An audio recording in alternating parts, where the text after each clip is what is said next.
Welcome to Volumes of Composite Shapes. Basically, the rule of composite shapes, well, composite shapes are two shapes put together to make one shape. The rule is if the entire thing is shaded, then you're going to add the volumes of the shapes. If it looks like there's a hole cut out, so that's a T. So if it looks like there's a hole cut out of it, or the whole thing is not shaded, then you're going to go ahead and subtract those volumes. So we're going to look at two examples here today. So here's the first one. So first thing you're supposed to realize is that we have two shapes here. One is your rectangular prism. So that's the one on bottom. And the one on top is a pyramid. So remember, the volume of a rectangular prism is just real easy, length times width times height. So for the volume, we're just going to do 15 times 15 times 10, which gives us 2,250. Then for the pyramid, your volume was 1/3 times area of the base times the height. So with this, it's basically 1/3 times length times width times height for a pyramid. So you could very easily, your length was 15, your width was 15 on the base, so that's your base, and then your height is 8. And remember, instead of multiplying by the decimal of 1/3, we're just going to take this and divide by 3.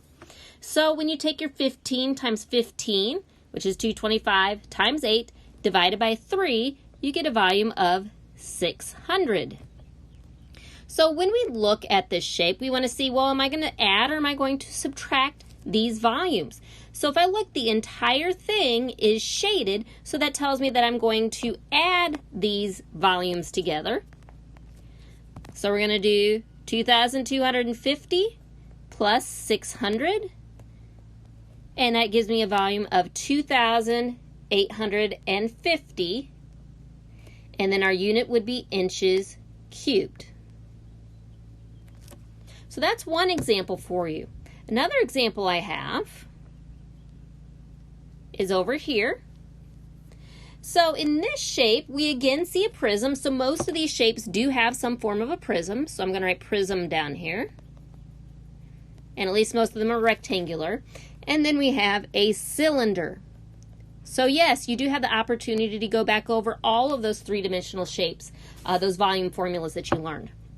So again, prism, length times width times height. So I'm going to take 10 times 14 times 12, and that's going to give me 1,680. And then the volume of a cylinder, again, is pi r squared h. So that means I'm going to take pi times the radius. If you look, the radius is right here because it has halfway across, so that would be 2. So 2 squared, and then the height, if you look, there is no height written directly on this cylinder, but it does go from the bottom of the box to the top, so it would be the same as the height of this box, which would be 12. So we're doing pi times 2 squared times 12. When you multiply that out, we get 150.8. Just don't forget you have to square the 2 first, so it would be pi times 4 times 12. Now, as we look at this figure, this cylinder is not added on top, it's going through the middle. So this is supposed to be a hole that is cut out. So in this case, we will not add our volumes, we will subtract our volumes. So 1,680 minus 150.8, which is going to give us 1,529.2 inches cubed for the volume. So again, if it looks like one shape added on top of another, you're going to add your volumes.